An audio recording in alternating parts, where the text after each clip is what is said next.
1942. En algún lugar del Pacífico, un joven marine lleva casi 60 horas despierto. Sus manos no tiemblan. Su visión no se nubla. No siente hambre. Apenas siente miedo. Porque no está funcionando solo con adrenalina. Mete la mano en el bolsillo del pecho y saca una pastilla. Un pequeño comprimido blanco. Benzedrina, suministrada por el ejército de Estados Unidos. Y no está solo. Al final de la Segunda Guerra Mundial, las fuerzas estadounidenses habían recibido entre 200 y 250 millones de tabletas de anfetaminas, distribuidas a través de canales oficiales, entregadas por personal médico y utilizadas por soldados, marineros y aviadores en todos los grandes escenarios del conflicto. Esto no era algo raro, no estaba oculto, y no fue un accidente, estaba autorizado. Cuando la mayoría de la gente imagina al soldado estadounidense de la Segunda Guerra Mundial, piensa en disciplina, resistencia y determinación. Y esa imagen es justa, pero está incompleta. Porque detrás de las marchas forzadas, de las misiones de bombardeo sin descanso y de los brutales combates en las islas, había otro factor en juego: la química. Los planificadores militares tenían un problema. Los seres humanos se cansan, se rompen, dudan, fallan bajo estrés prolongado. Así que la pregunta pasó a ser: ¿y si no tuvieran que hacerlo? La respuesta llegó en forma de pastillas. Estimulantes para mantenerse despiertos. Sedantes para bajar el ritmo. Morfina para el dolor. Alcohol para sobrellevarlo. Todo un sistema farmacológico, en gran medida silencioso, diseñado no para curar a los soldados, sino para mantenerlos en combate.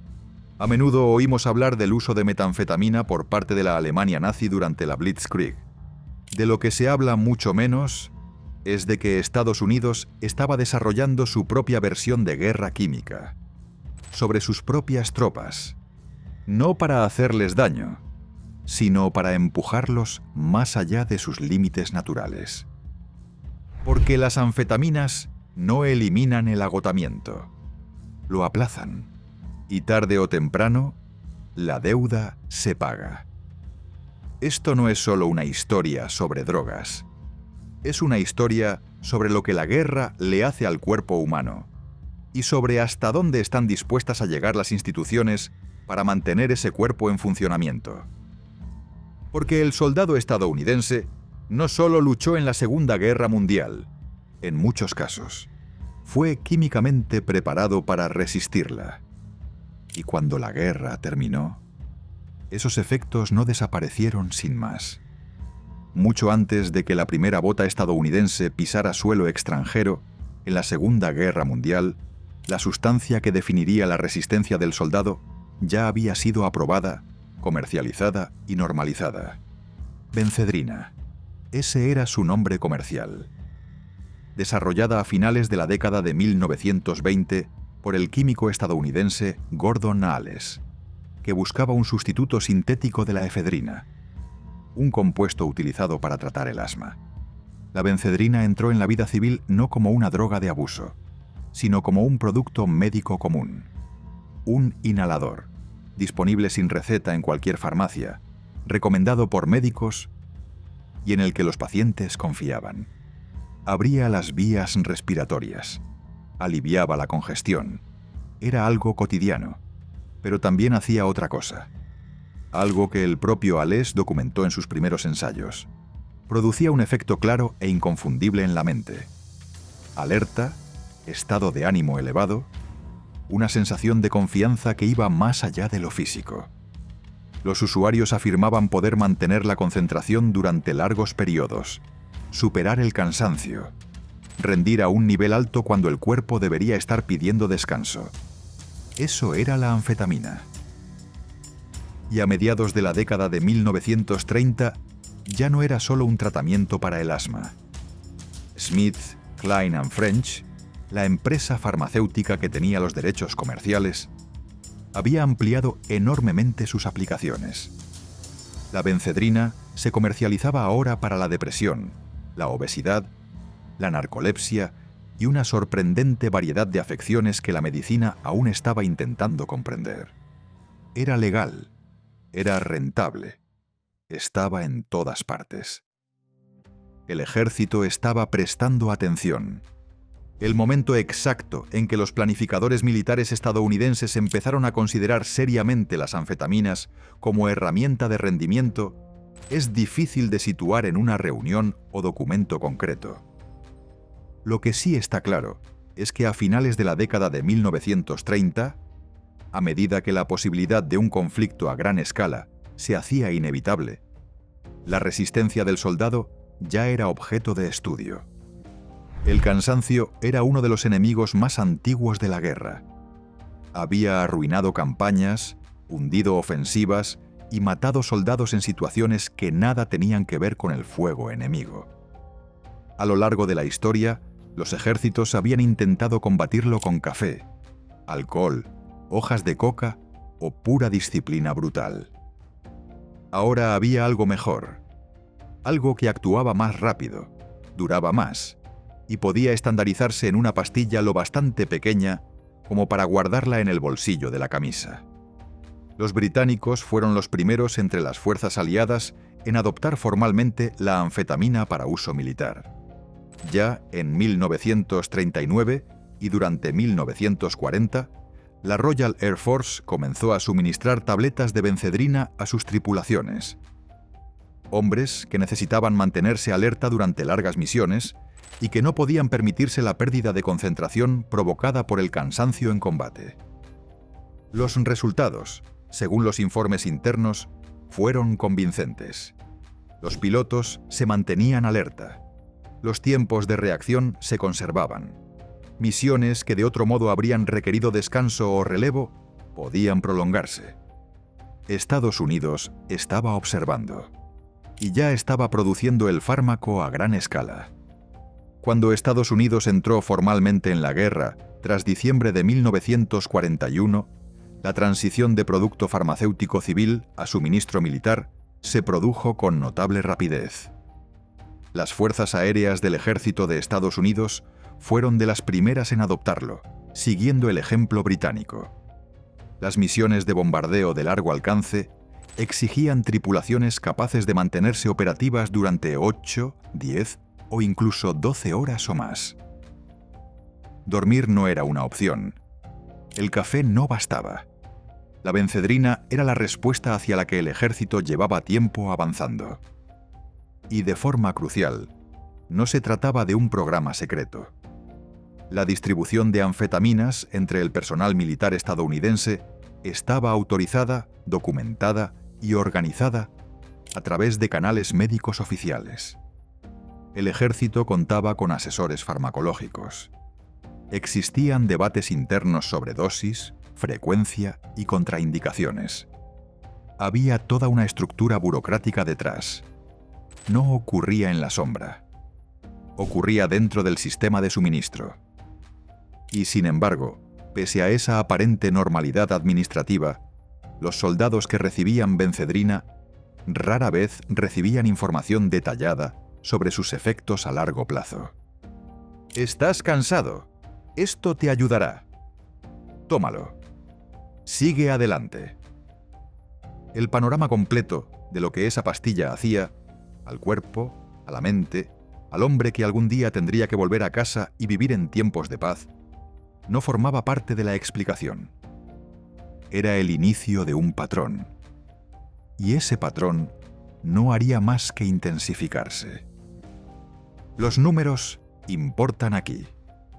No como simples estadísticas, sino como la estructura de una realidad casi imposible de comprender sin ellos. Durante la Segunda Guerra Mundial, el ejército de Estados Unidos distribuyó aproximadamente 250 millones de tabletas de anfetaminas entre sus tropas. 250 millones, producidas principalmente por Smith, Kline & French, la misma empresa que había llevado la bencedrina al mercado civil y distribuidas a través de canales médicos militares, estas tabletas llegaron a soldados, marineros, aviadores y marines en todos los grandes escenarios del conflicto: el Pacífico, el norte de África, Italia, Francia, los cielos sobre Alemania.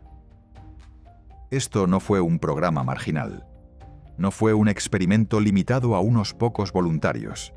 Fue, con diferencia, una de las mayores intervenciones farmacológicas de la historia de la guerra moderna. Para entender cómo fue posible, cómo se aceptó y cómo se mantuvo, hay que comprender el contexto de la medicina militar a principios de los años 40. El enfoque del ejército estadounidense hacia la mejora del rendimiento farmacológico formaba parte de un marco más amplio: gestionar el cuerpo humano como un recurso estratégico. Suplementos vitamínicos, raciones diseñadas al detalle, medicamentos contra la malaria. El cuerpo del soldado era un sistema que debía optimizarse, y la medicina militar era el departamento de ingeniería. La bencedrina y más tarde la dexedrina, una variante más potente, encajaba perfectamente en ese enfoque. No se presentaba como una droga en el sentido actual del término. Se presentaba como una herramienta, un elemento más del equipo, como una cantimplora o una brújula, diseñado para ayudar al soldado a cumplir su misión. Los comandantes en el frente tenían un amplio margen de decisión sobre cómo y cuándo distribuir las anfetaminas. En las fuerzas aéreas del ejército, la bencedrina se proporcionaba con frecuencia a las tripulaciones antes de misiones largas como algo rutinario. A veces directamente por los médicos de vuelo. Otras veces en grandes cantidades para que los propios tripulantes se administraran. En las unidades de combate terrestre, la distribución era menos uniforme, pero igualmente real. Los médicos militares llevaban tabletas de anfetaminas en sus botiquines. Los soldados que necesitaban mantenerse despiertos durante operaciones prolongadas, que debían controlar el miedo antes de un asalto o marchar durante la noche tras 3 días sin descanso, tenían acceso a ellas. La Marina operaba con su propio sistema paralelo. Las tripulaciones de submarinos, en patrullas prolongadas, trabajaban bajo condiciones de estrés psicológico y físico extremo, confinados, bajo el agua, operando en un secreto casi total durante semanas. Las anfetaminas formaban parte del arsenal farmacológico utilizado para gestionar ese estrés y mantener la capacidad operativa. Las unidades del Cuerpo de Marines en el Pacífico, combatiendo en un tipo de terreno y en unas condiciones que hacían que el frente europeo pareciera casi ordenado en comparación, recibían anfetaminas a través de canales similares. Las campañas de salto de isla en isla entre 1942 y 1945, llevadas a cabo bajo un calor tropical y contra un enemigo que a menudo se negaba a rendirse, impusieron exigencias al cuerpo humano que ningún planificador militar había previsto del todo. La falta de sueño se convirtió en una forma de desgaste en sí misma. Las anfetaminas fueron una de las respuestas. La droga también tenía una dimensión civil que el ejército tuvo que gestionar con cuidado. La bencedrina seguía produciéndose y vendiéndose a consumidores civiles. La misma infraestructura farmacéutica que abastecía al ejército continuaba suministrando a las farmacias estadounidenses. No existía una separación formal entre el producto militar y el civil. Era la misma pastilla, la misma fórmula, circulando por distintos canales. Esa continuidad tendría implicaciones en la posguerra, que en ese momento nadie estaba analizando. Y, por debajo de la distribución oficial, ya estaba empezando a suceder algo más. Algo que la cadena de suministro no podía controlar del todo. Los soldados a los que se les había entregado bencedrina empezaron a compartirla de manera informal, a intercambiarla, a utilizarla en contextos que quedaban fuera de los parámetros autorizados. Una pastilla destinada a mantenerla alerta durante una operación de combate podía usarse para soportar una marcha agotadora.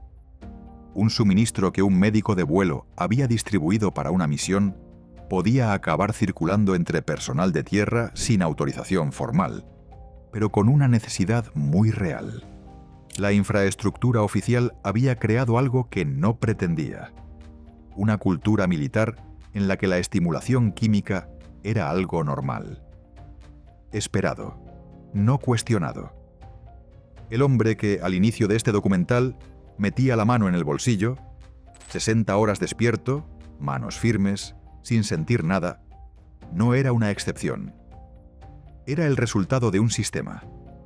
Un sistema que había decidido, con las mejores intenciones y la peor previsión a largo plazo, que la solución a los límites humanos era la química. Pero ¿qué estaba haciendo realmente esa química en los hombres que la consumían? ¿Y qué ocurría cuando se acababan las dosis? Para entender lo que la anfetamina hacía al soldado estadounidense, hay que entender lo que hacía en su cerebro. La benzedrina, anfetamina, actúa inundando el sistema nervioso central con dopamina y noradrenalina, los neuroquímicos asociados con la alerta, la motivación y la supresión de la fatiga. El efecto no es sutil. Entre 30 y 60 minutos después de ingerirla, el usuario experimenta un aumento notable de energía y del estado de ánimo, una reducción drástica de la sensación de cansancio, un incremento de la confianza y una concentración tan intensa que en ese momento puede parecer claridad absoluta. Para un soldado en la hora 40 de una operación de combate, ese efecto no era simplemente agradable. Podía marcar la diferencia entre vivir o morir.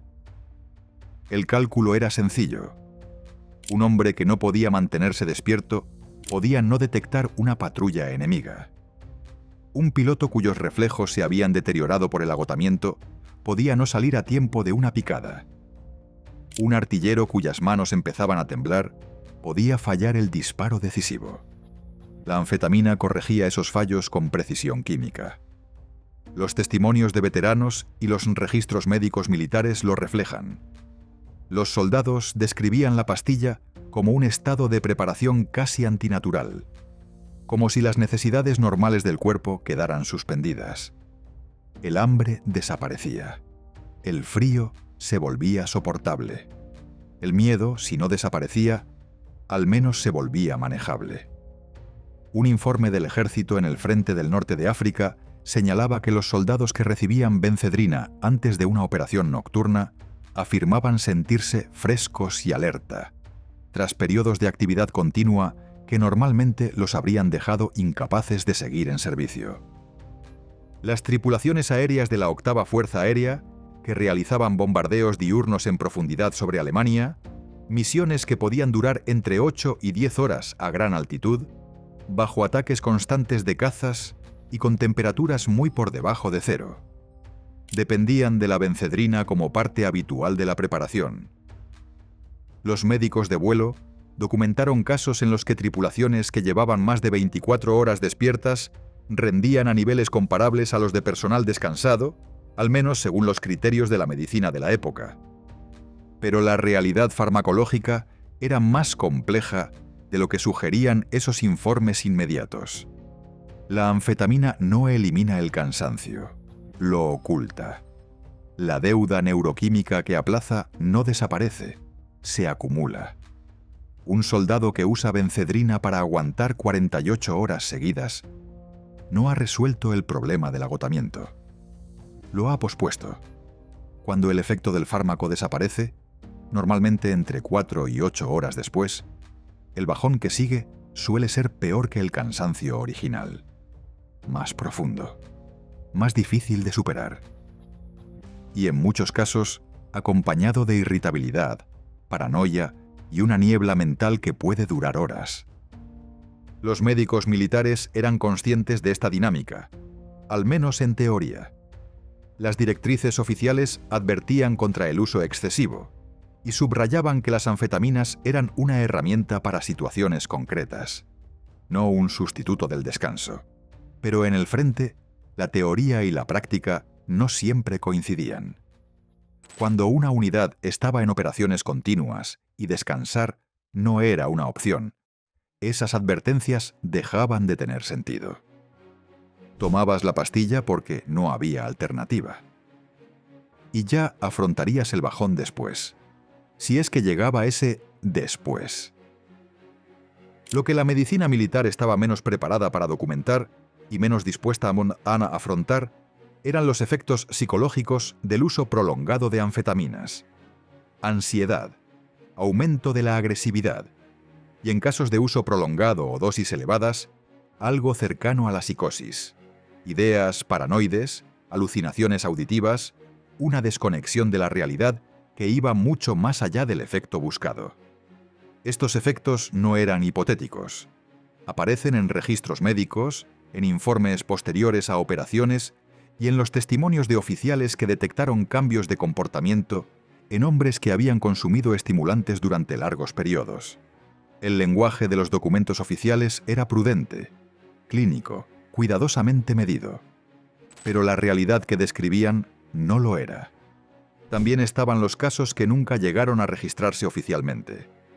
Soldados que habían consumido anfetaminas de forma intensiva durante una campaña y regresaban a sus unidades en un estado que sus mandos describían como poco fiables, inestables o no aptos para el combate.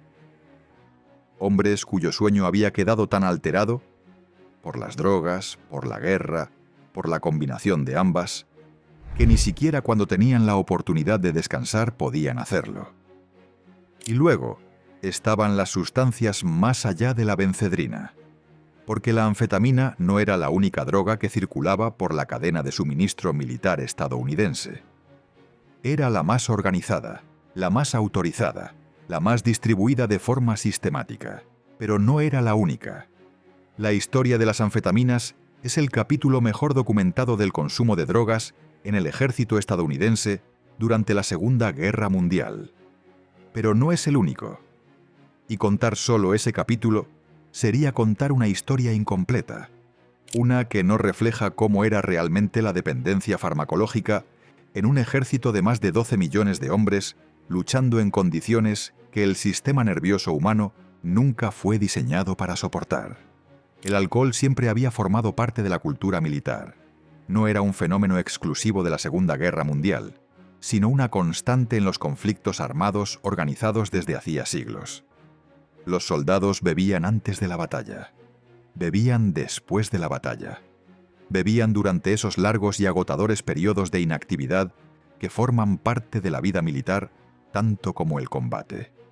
En el ejército estadounidense, durante la Segunda Guerra Mundial, el alcohol ocupaba una posición institucional compleja, oficialmente regulado, extraoficialmente tolerado, y en la práctica, disponible en cantidades que iban desde moderadas hasta excesivas, dependiendo de la unidad, la ubicación y la cultura de mando. El ejército y la marina mantenían políticas diferentes. La normativa naval permitía la distribución ceremonial de bebidas alcohólicas en determinadas circunstancias, una tradición con profundas raíces históricas. El ejército, en cambio, era oficialmente más restrictivo. Desaconsejaba el consumo de alcohol mientras reconocía, al mismo tiempo, que hacer cumplir esa norma era, en la práctica, difícil o directamente imposible. En la realidad, los soldados conseguían alcohol a través de cantinas militares que vendían cerveza. Mediante la compra local en los países donde estaban destinados o a través de esas economías informales que surgen allí donde se concentran grandes grupos de hombres con dinero y tiempo. En el Pacífico, donde muchas campañas insulares se desarrollaban lejos de cadenas de suministro estables, la producción casera de alcohol se volvió habitual. Los soldados improvisaban bebidas fermentadas con lo que tuvieran a mano: fruta enlatada, azúcar, cualquier cosa que pudiera generar alcohol con algo de tiempo y creatividad. Esto está documentado. Se toleraba a nivel de unidad y en gran medida se ignoraba discretamente en los niveles superiores de mando. Lo que se documentó mucho menos fue hasta qué punto el consumo de alcohol cumplía una función psicológica que el ejército no sabía cómo abordar de otra manera. El estrés de combate. Lo que hoy conocemos como estrés postraumático, aunque ese término no existía en los años 40, era una realidad clínica que la medicina militar entendía mal y trataba de forma insuficiente. Hombres que habían sobrevivido a combates prolongados, que habían visto morir a sus compañeros, que habían matado a corta distancia, regresaban a las zonas de descanso con una carga neurológica y psicológica que ni los informes ni el descanso lograban aliviar. El alcohol sí lo hacía, no resolviendo el trauma, sino suspendiéndolo temporalmente. Y en 1943, sin herramientas mejores disponibles, esa suspensión temporal era prácticamente la única opción que tenía la medicina militar. La morfina introduce una dimensión distinta y más oscura en esta historia. La relación de la medicina militar con los opiáceos durante la Segunda Guerra Mundial estuvo marcada por las exigencias inmediatas del campo de batalla. La morfina era, y sigue siendo, uno de los analgésicos más eficaces disponibles para los sanitarios de combate, capaz de aliviar el dolor intenso de heridas de bala, metralla, quemaduras y amputaciones, en situaciones donde cualquier atención avanzada estaba a horas o incluso días de distancia.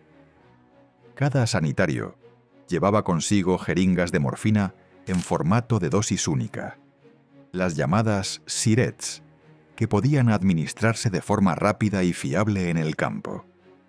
Los soldados sabían lo que eran.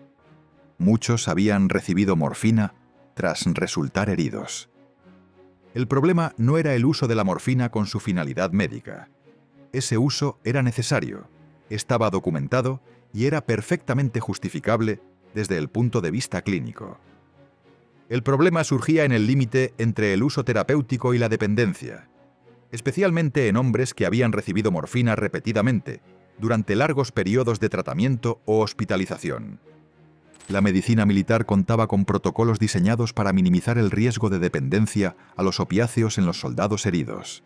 Pero esos protocolos no siempre se aplicaban con el rigor que la situación exigía. Los sistemas hospitalarios, sometidos a una presión extrema y con un volumen de pacientes muy superior al previsto, no siempre podían controlar con precisión la exposición individual a la morfina necesaria para evitar el desarrollo de dependencia física. Algunos hombres que pasaron por hospitales de campaña y sistemas de evacuación en el Pacífico o en Europa salieron de ellos con una relación fisiológica con los opiáceos que nadie había planeado ni previsto. Había también una tercera categoría de sustancias que forma parte de esta historia, aunque en un plano distinto al de las anfetaminas, el alcohol y la morfina. En el Teatro del Pacífico, el contacto entre las fuerzas estadounidenses y las poblaciones locales introdujo a algunos soldados en sustancias que no tenían equivalente en la farmacología occidental. El consumo de cannabis, documentado tanto en el Pacífico como en el norte de África, fue lo bastante común como para aparecer con regularidad en registros de consejos de guerra e informes de la policía militar. Era informal, no autorizado, y en muchos casos tratado como una cuestión disciplinaria más que médica. Pero estaba ahí. Formaba parte del entorno. Lo que todas estas sustancias tenían en común, las anfetaminas, el alcohol, la morfina y las adquisiciones informales, era una misma función. Eran mecanismos para gestionar lo que la guerra estaba haciendo al sistema nervioso humano. Eran formas de resistir, de aguantar, de seguir siendo funcionales, o al menos seguir presentes, en condiciones para las que el cuerpo y la mente no estaban diseñados. Y esa función nos dice algo importante. No sobre fallos morales, no sobre debilidad, sino sobre la distancia entre lo que exigimos a los seres humanos en la guerra y lo que realmente son capaces de soportar. Si el uso de anfetaminas y otras sustancias en el ejército estadounidense durante la Segunda Guerra Mundial fue tan amplio como sugieren los registros, hay una pregunta que surge de forma inevitable. ¿Qué sabía realmente el sistema médico y cuándo lo supo? La respuesta no es cómoda, pero es importante. La medicina militar estadounidense, durante la Segunda Guerra Mundial, fue una empresa inmensa y sofisticada, mucho más organizada y científicamente rigurosa que sus predecesoras. La oficina del cirujano general coordinaba la investigación farmacológica con compañías farmacéuticas. Los oficiales médicos, a nivel de división y cuerpo de ejército, entregaban informes periódicos sobre las condiciones sanitarias dentro de sus unidades. Los programas de investigación financiados por el Departamento de Guerra examinaban los efectos fisiológicos y psicológicos de las condiciones de combate en el rendimiento de los soldados. No era un sistema primitivo que avanzara a ciegas. Era un aparato institucional moderno, con acceso a una cantidad considerable de datos. Esos datos incluían información sobre los efectos del uso de anfetaminas. Las fuerzas aéreas del ejército, que utilizaron la benzedrina de forma más sistemática, también fueron las que la estudiaron con mayor cuidado. Los cirujanos de vuelo presentaban informes con regularidad.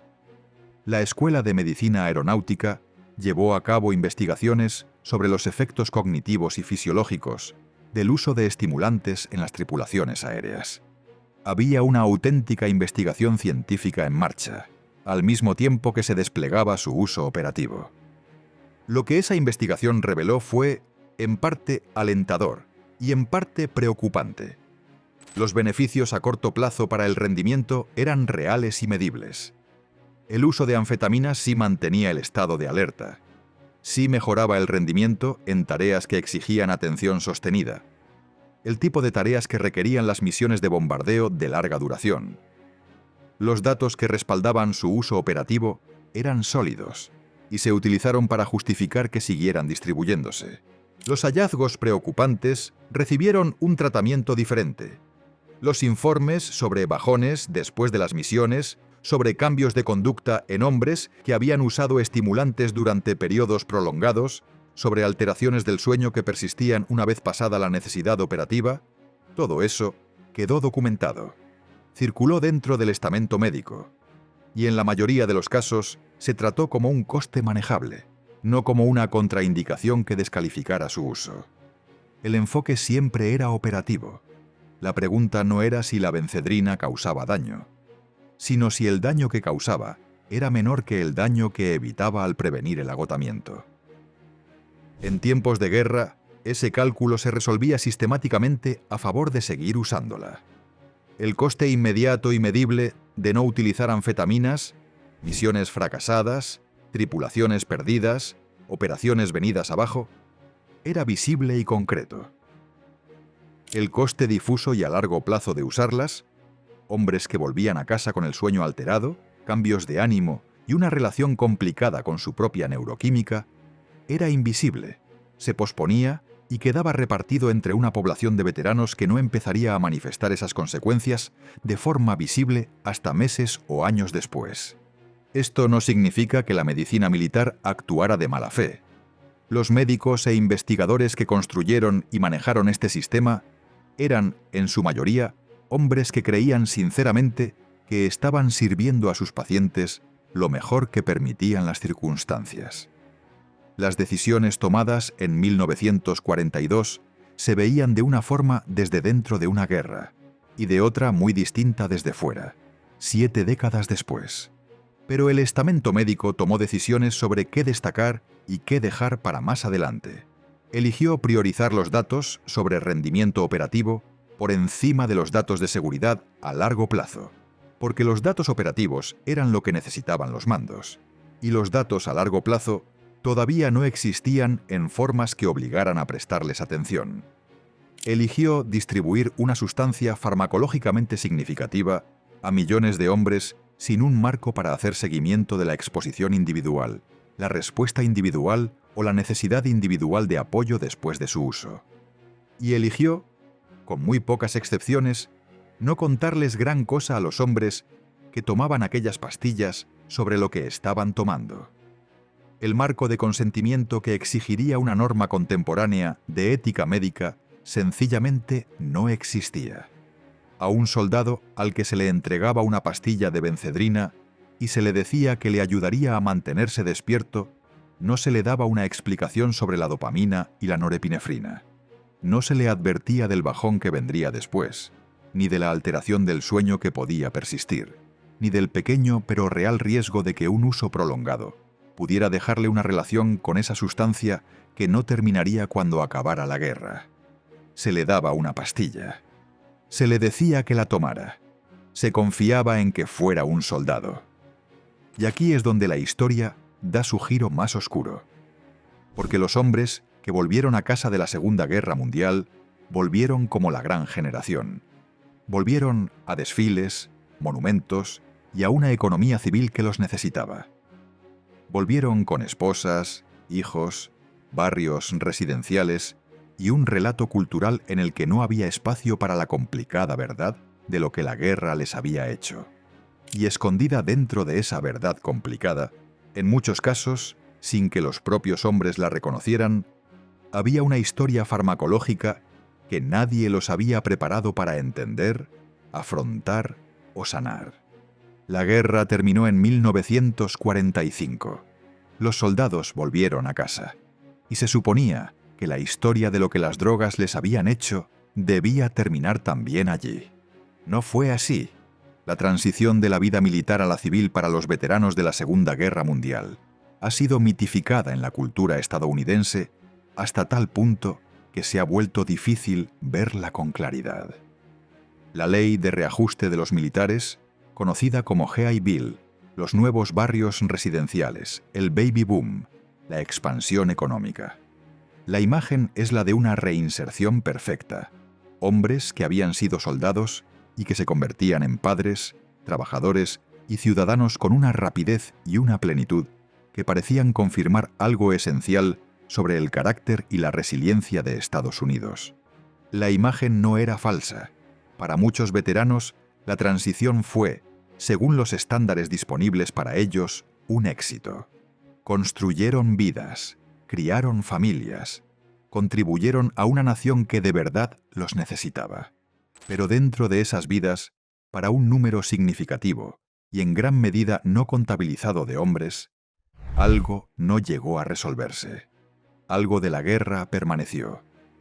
No necesariamente como recuerdo, sino como neuroquímica, como patrón, como una relación entre el yo y la estimulación química que se había establecido durante 4 años de uso autorizado y alentado.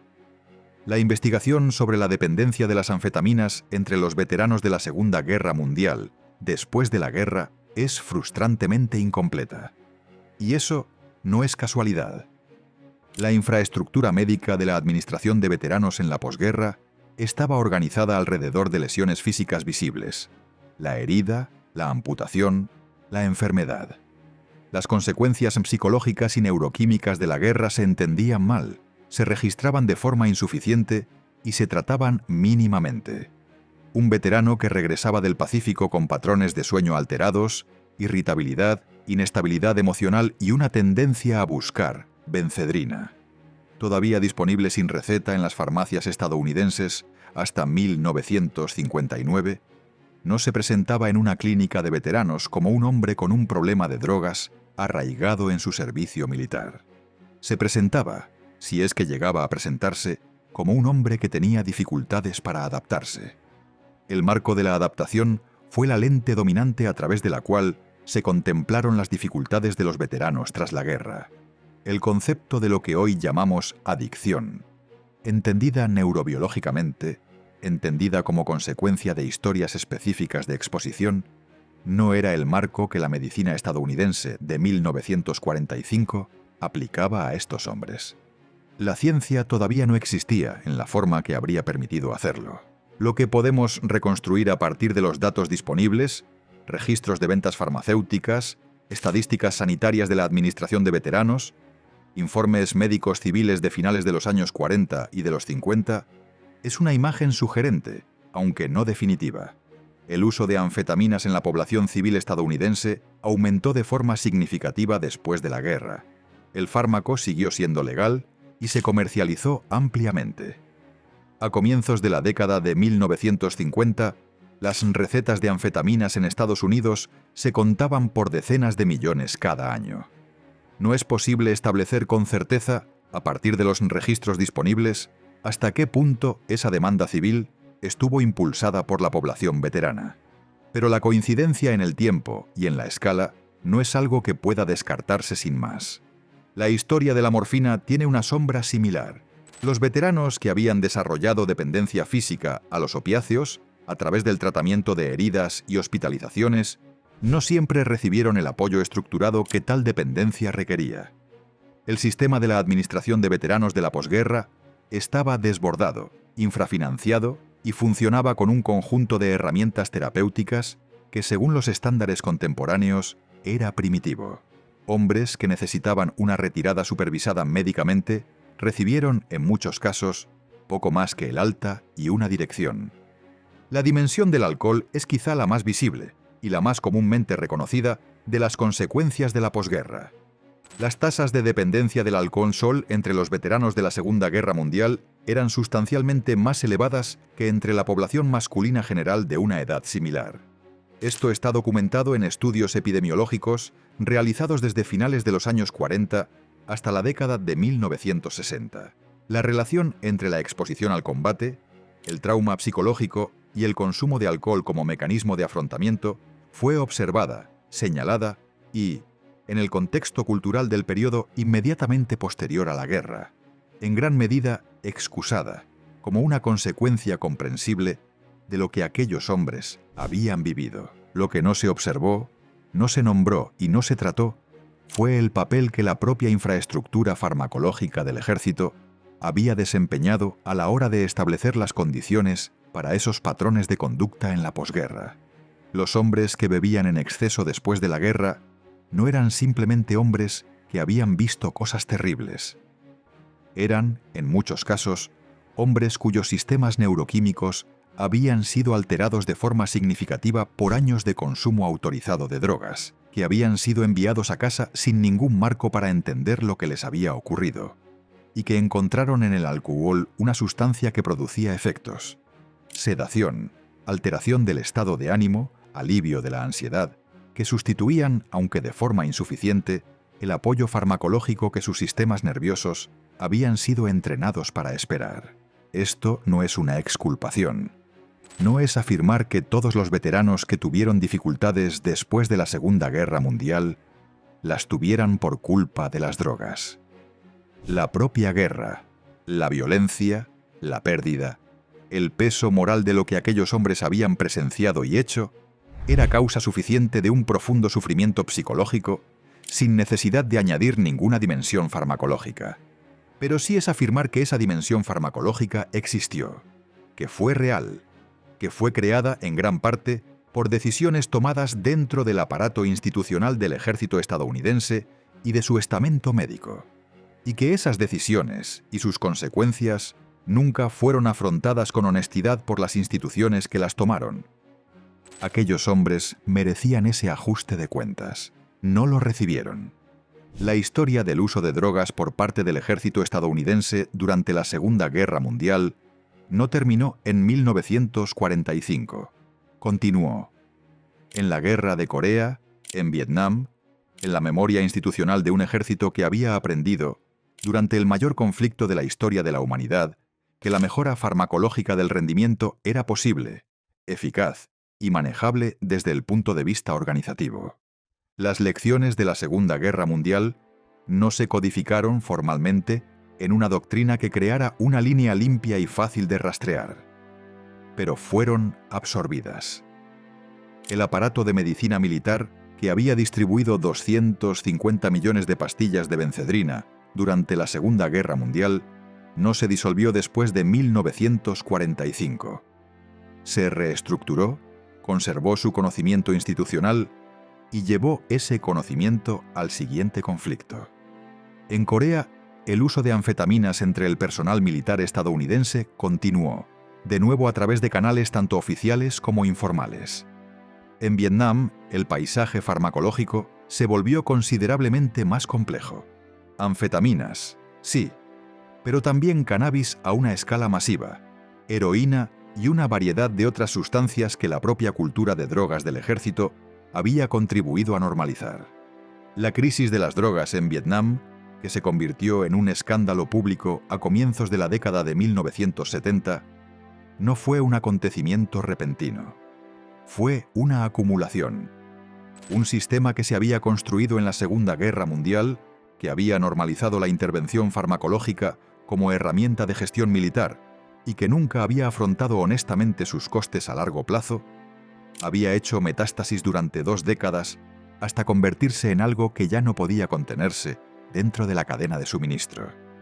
La relación de la industria farmacéutica con la mejora del rendimiento militar también persistió y evolucionó. El mismo marco científico que había producido la bencedrina y la dexedrina siguió desarrollándose, dando lugar a nuevas generaciones de estimulantes, algunos legales, otros no, que hacían que las anfetaminas de la guerra parecieran rudimentarias en comparación. La idea básica, que el rendimiento humano podía ser mejorado químicamente más allá de sus límites biológicos ordinarios, se convirtió en un rasgo permanente tanto de la investigación militar como del desarrollo farmacéutico civil. Merece la pena detenerse aquí para considerar lo que significa esta historia, no como una condena de los hombres que tomaron esas decisiones, sino como un recuento honesto de lo que esas decisiones produjeron. El ejército estadounidense de la Segunda Guerra Mundial tomó una decisión racional. Ante el problema real de las limitaciones humanas, frente a una exigencia operativa extraordinaria, recurrió a la mejor herramienta farmacológica disponible y la desplegó a gran escala. La herramienta funcionó, en los términos estrechos que la evaluación en tiempos de guerra podía medir. Las misiones se completaron, las operaciones se sostuvieron. Hombres que de otro modo se habrían desplomado por el agotamiento siguieron siendo funcionales.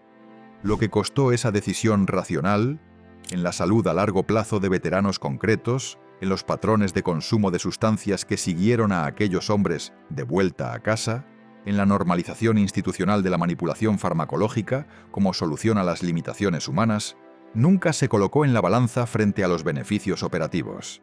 Y esa asimetría entre los beneficios visibles, medibles e inmediatos de la mejora química del rendimiento y los costes invisibles, difusos y a largo plazo soportados por seres humanos individuales, no es un problema de la Segunda Guerra Mundial.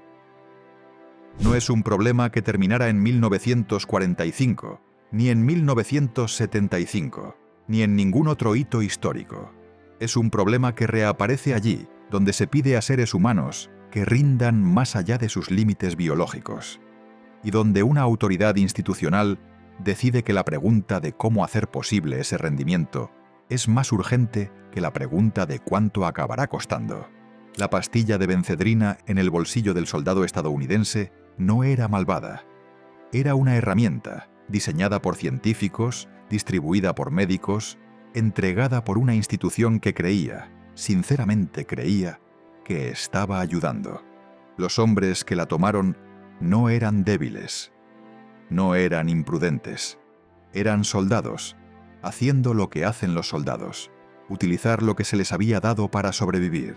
Pero la institución que se la dio les debía algo más que una pastilla y una misión.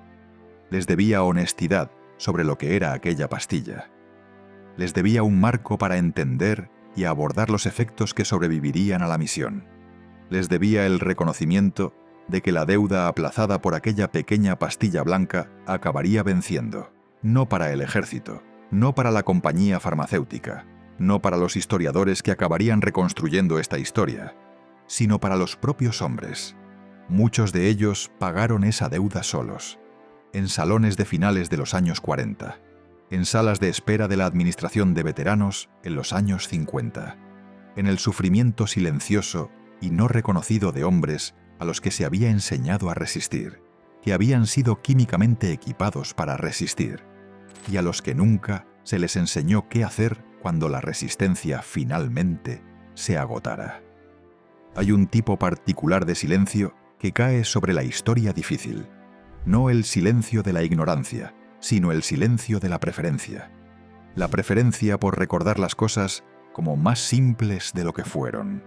por mantener intacta la imagen de la gran generación, limpia, sin complicaciones, digna de los monumentos levantados en su honor. Y son dignos de esos monumentos. Nada en esta historia disminuye lo que los soldados estadounidenses lograron en la Segunda Guerra Mundial. El sacrificio fue real. La victoria fue real. Las apuestas morales de aquel conflicto fueron tan claras como cualquiera en la historia moderna. Pero los hombres que la combatieron eran seres humanos, no símbolos, no arquetipos, seres humanos colocados en condiciones que superaban la capacidad biológica humana, a los que se les dieron herramientas químicas para salvar esa distancia, y que cargaron con las consecuencias de esas herramientas mucho después de que la guerra que las creó hubiera terminado. El registro del uso de drogas por parte del ejército estadounidense en la Segunda Guerra Mundial no es un escándalo que deba ocultarse, es un capítulo de la experiencia humana que merece leerse con honestidad. Nos dice algo sobre la guerra, sobre lo que exige de las personas que la combaten. Nos dice algo sobre las instituciones, sobre cómo gestionan la distancia entre lo que piden a las personas y lo que les deben. Y nos dice algo sobre la peculiar aritmética moral de la necesidad, la forma en que la urgencia, en tiempos de crisis, tiene la costumbre de pedir prestado contra futuros que otros tendrán que pagar. 250 millones de pastillas, distribuidas, consumidas, olvidadas. Los hombres que las tomaron ya casi han desaparecido. Los registros son parciales. Las consecuencias se dispersaron a lo largo de décadas y de vidas demasiado ordinarias para atraer la atención de la historia. Pero ocurrieron. La deuda fue real. Y lo mínimo que podemos ofrecer a los hombres que la cargaron es la honestidad de decirlo. Esto no es solo historia. Es una cuenta que todavía se está saldando. Si esta historia te ha conmovido, te ha hecho pensar o te ha ayudado a ver la Segunda Guerra Mundial de otra manera, sería un honor que te unieras a nuestra comunidad en crecimiento. Suscribirse no es solo hacer clic en un botón. Es una forma de apoyar más historias potentes, más voces olvidadas y más verdad sobre el pasado. Así que, si crees que estas historias importan, pulsa el botón de suscribirte y sigamos construyendo este viaje juntos. Y no olvides dejar un comentario. Los leemos todos y nos encanta conocer vuestra opinión. Hasta la próxima. Sigue explorando la historia con Epic War. Sigue haciendo preguntas. Sigue buscando la verdad.